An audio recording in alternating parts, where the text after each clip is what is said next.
ఈరోజు ఆలూరు పట్టణంలో నుంచి ఆలూరు చెరువుకు సంబంధించినటువంటి మట్టిని గత వారం రోజులుగా అన్నాథరైజ్డ్గా ఎవరు పర్మిషన్ తీసుకోకుండా కొంతమంది మధ్యవర్తులు దళారీలు కొల్లేబీడి చేనులకి తుమ్ములబీడి చేనులకి తోలుతున్నారనేసి మా ఆలూరు గ్రామ పంచాయతీ పరిధిలో ఉన్నటువంటి రైతులు మాకు వారి యొక్క సమస్యని వివరించడం జరిగింది.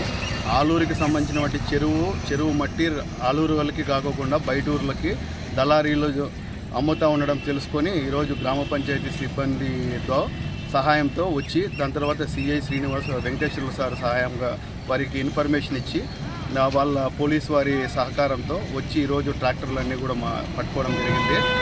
ఎవరైనా కూడా రైతులకి కావాల్సి ఉంటే వాళ్ళు ఆథరైజేషన్గా పర్మిషన్స్ తీసుకొని ఎంఆర్ఓ గారి దగ్గర కానీ ఆర్ఐ గారి దగ్గర కానీ పర్మిషన్ తీసుకొని గ్రామ పంచాయతీకి ఇన్ఫర్మేషన్ ఇచ్చి చేస్తే అది లీగల్.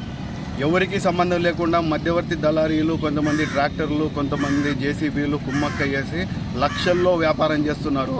కాబట్టి రైతులకి న్యాయం చేయాలనుకుంటే ఆ రైతులకు కావాల్సినటువంటి పర్మిషన్ తీసుకొని చేయాల్సిందిగా రైతులే చెప్తున్నారు.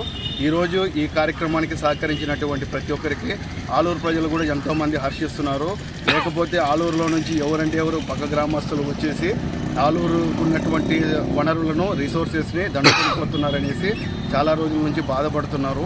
ఈరోజు ఈ గ్రామస్తుల సహకారంతో వాళ్ళందరినీ కూడా అడ్డుకోవడం జరిగింది. వీటన్నిటిని కూడా కవర్ చేసినటువంటి మీడియా మిత్రులకి కూడా ప్రత్యేక వందనాలు తెలియజేస్తూ సెలవు తీసుకుంటారు.